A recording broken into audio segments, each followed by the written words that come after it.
Shalom dan selamat hari Minggu, selamat Paskah bagi kita sekalian. Saudaraku, dengan rasa syukur yang kita panjatkan kehadirat Tuhan, di mana pada hari ini, hari kemenangan yang boleh kembali digaungkan bagi kita di dalam perayaan Paskah ataupun ibadah Paskah yang boleh kita terima dan jalankan dan ikuti di dalam kehidupan kita. Artinya kemenangan iman yang Tuhan berikan dan ingatkan kepada kita senantiasa tetap menguatkan jiwa raga kita untuk bersekutu dengan Sang Pemilik hidup kita, yaitu Tuhan kita. Saudaraku, di hari Minggu ini, atas segala kebaikan pertolongan Tuhan bagi kita, Dia izinkan firman tetap berkuasa bagi kehidupan kita, sehingga di ibadah KKR kita di hari Minggu ini, kita diberikan waktu dan kesempatan berharga untuk dapat mempersiapkan diri dan menyampaikan renungan buat adik-adik kita. Sebelumnya kita meminta kekuatan kepada Tuhan di dalam doa kita bersatu. Kami syukuri segala kehidupan yang Kau berikan bagi kami, Tuhan. Rangkaian Paskah yang boleh kami jalani di dalam kehidupan kami mengingatkan kami kembali bagaimana Engkau tetap memberikan empati yang luar biasa bagi kami. Jiwa raga kami ditebus oleh kebaikan dan kasih-Mu melalui anak-Mu yang tunggal. Kiranya di hari Minggu ini, perayaan Paskah yang boleh kami ikuti di dalam ibadah KKR kami, mari Bapa di sorga berkenan hadir memberikan hikmat agar senantiasa firman ini bisa menjadi rema kehidupan kami. Di dalam nama Yesus kami mengucap syukur dan berdoa. Haleluya, amin. Saudaraku yang terkasih, di hari Minggu ini kita akan membaca invokasio ataupun ayat hafalan kita dari Matius 28 ayat 6a. Ia tidak di sini sebab ia telah bangkit sama seperti yang telah dikatakannya. Dan yang menjadi bahan Alkitab kita di hari Minggu ini yaitu dari Markus pasal 16 ayat 1 sampai dengan ayat 6. Kami akan membacakan kitab Markus pasal 16 ayat 1 sampai dengan ayat 6. Setelah lewat hari Sabat, Maria Magdalena dan Maria ibu Yakobus serta Salome memberi rempah-rempah untuk pergi ke tempat kubur dan meminyaki Yesus. Dan pagi-pagi benar, pada hari pertama minggu itu, setelah matahari terbit, pergilah mereka ke kubur. Mereka berkata seorang kepada yang lain, "Siapa yang akan menggulingkan batu itu bagi kita dari pintu kubur?" Tetapi ketika mereka melihat dari dekat, tampaklah batu yang memang sangat besar itu sudah terguling. Lalu mereka masuk ke dalam kubur dan mereka melihat seorang muda yang memakai jubah putih duduk di sebelah kanan. Mereka pun sangat terkejut. Tetapi orang muda itu berkata kepada mereka, "Jangan takut, kamu mencari Yesus orang Nazaret yang disalibkan itu. Ia telah bangkit, ia tidak ada di sini. Lihat, inilah tempat mereka membaringkan dia." Demikian pembacaan firman Tuhan di hari Minggu di dalam memasuki Minggu Paskah di ibadah KKR GBKP di minggu ini. Selamat Paskah, hari kemenangan menjadi kemenangan bagi setiap orang yang percaya kepada Tuhan. Hari ini kita akan membahas firman Tuhan dengan tema He is risen, ataupun Dia telah bangkit. Saudaraku yang terkasih, satu hal yang diingatkan kepada kita melalui firman Tuhan ini adalah Dia bangkit. Kebangkitan ini tentu memberikan gaung kemenangan bagi setiap orang yang percaya. Karena apapun yang kita harapkan melalui iman kita kepada Tuhan, satu hal menjadi bukti adalah kemenangan. Tidak akan pernah sia-sia iman kita kepadanya. Dan adik-adik kita juga kita bawa hidup dalam kemenangan. Hidup dalam kemenangan tandanya Yesus bangkit. Dengan perayaan-perayaan kita boleh lakukan di dalam ibadah Paskah kita di hari Minggu ini. Saudaraku yang terkasih, Kalau kita melihat Markus 16 ayat 1 sampai 6, secara umum menceritakan kunjungan para wanita ke kubur Yesus pada pagi hari, yaitu hari Minggu Paskah, dan pengalaman mereka dengan seorang malaikat yang menyatakan bahwa Yesus telah bangkit.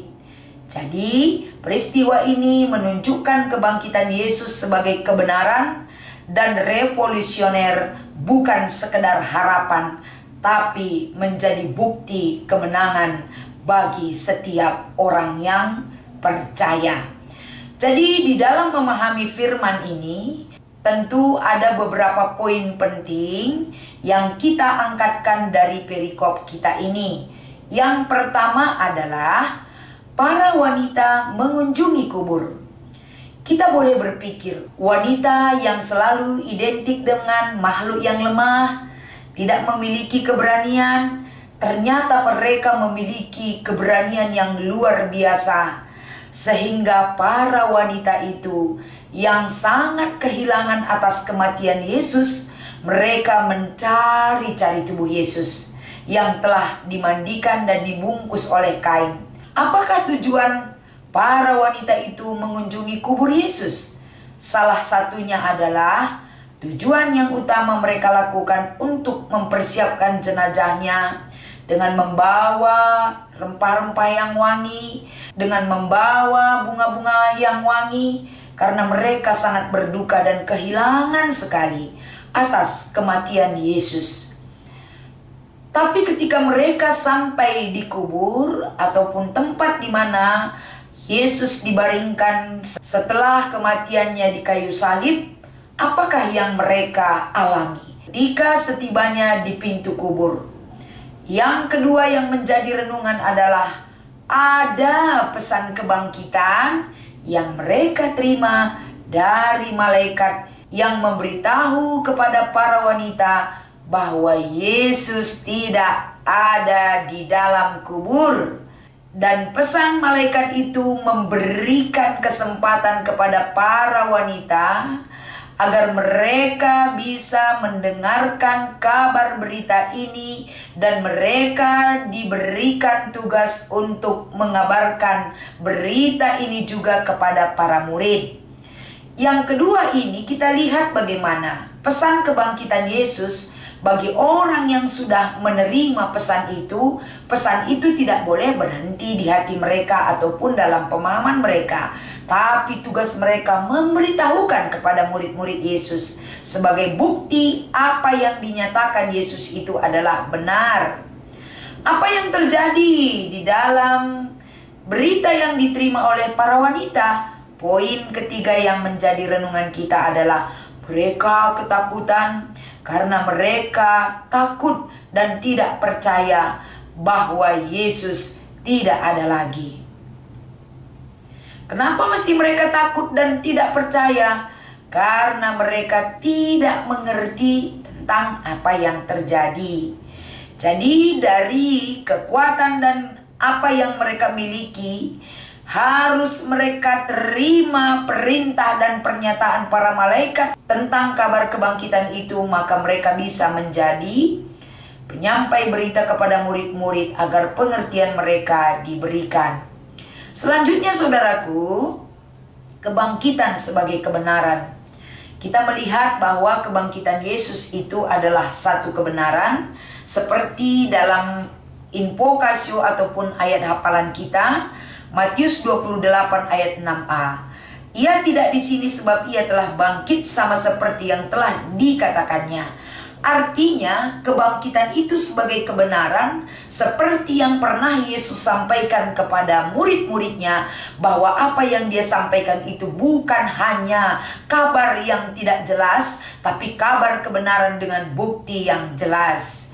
Jadi melalui kabar itu sebagai kebenaran, berarti kebenaran itu harus memiliki misi untuk dikabarkan, agar misi kebenaran itu digaungkan kepada dunia. Siapakah yang dipakai oleh Tuhan untuk menggaungkannya? yaitu para wanita yang diutus untuk menyampaikan kabar baik tentang kebangkitan Yesus kepada para muridnya.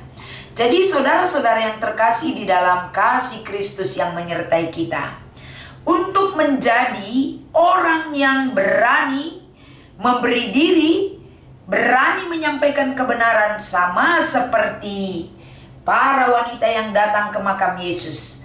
Mereka dengan keberanian dan tekad tujuan untuk bertemu, memberikan minyak dan wangi-wangian kepada mayat Tuhan Yesus.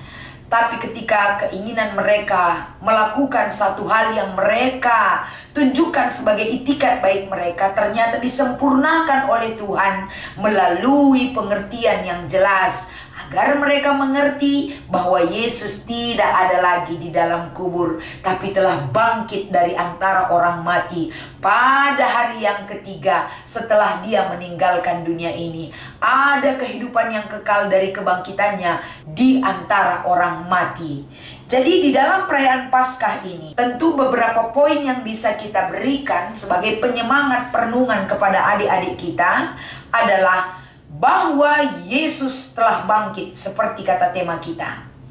Yesus telah bangkit itu orang bisa paham mengerti ketika mereka mau mendengar penjelasan para malaikat yang diutus oleh Tuhan menerangkan bahwa Yesus tidak ada lagi di dunia, tapi sudah bangkit dari kematian. Seandainya para wanita itu ketakutan dan lari, mungkin berita itu tidak akan mereka terima. Mungkin pengertian mereka akan tetap salah. Tapi untuk menerima kebenaran bahwa Yesus sudah bangkit, keberanian kita hidup dalam kebenaran Tuhan yang menjadi gaung pemberitaan di dalam perbuatan. Jadi ini kita sampaikan kepada adik-adik kita. Adik-adik kita yang sudah menerima kemenangan oleh kebangkitan Yesus dari kematian, menunjukkan bahwa mereka diutus untuk menyampaikan kepada dunia ini melalui sikap hidup mereka, melalui iman percaya mereka, bahwa Yesus yang mereka sembah dan Yesus mereka imani memberikan kemenangan bagi dunia ini, mengalahkan kematian, mengalahkan kuasa dosa, mengalahkan maut, mengalahkan kuasa iblis, sehingga kemenangan dari kebangkitan yang Yesus sampaikan sebagai bukti bahwa dia datang ke dunia ini benar adanya, dan kita terima dengan ya dan amin di dalam hidup kita. Adik-adik kita yang terkasih juga, yang namanya Yesus itu bangkit dari kematian, berarti apapun yang menjadi kendala hidup kita, baik sekarang dan sampai selama-lamanya, ataupun dalam pergumulan orang tua kita, adik-adik yang percaya kepada Tuhan selalu memberi dorongan di dalam keluarga kita, bahwa kita tidak boleh kalah oleh penderitaan, kalah oleh ketakutan, tapi bangkit dari ketakutan dan kelemahan kita untuk menerima anugerah kekuatan dari kebangkitan Kristus sebagai kemenangan bagi kita. Kiranya firman Tuhan yang menjadi renungan di hari Minggu ini sebagai Minggu Paskah memberikan semangat yang baru, memberikan nuansa yang baru, mengaplikasikan kehidupan yang baru, menata kehidupan kita semakin berarti di hadapan Tuhan. Tuhan Yesus memberkati. Kita bersatu di dalam doa. Terima kasih buat segala kebaikan-Mu Tuhan. Terima kasih buat anugerah-Mu. Engkau baik, Engkau selalu ada bagi kami. Kemenangan yang Yesus berikan kepada dunia menyatakan kepada dunia Engkau Allah yang hebat, Allah yang aktif, Allah yang hidup, Allah yang memenangkan setiap jiwa. Berkati setiap pelayan KKR yang sudah bersiap untuk melayani adik-adik kami di ibadah KKR GBKP khususnya. Berkat Tuhan menyertai. Inilah doa dan harapan kami, di dalam nama Yesus kami berharap. Haleluya. Amin.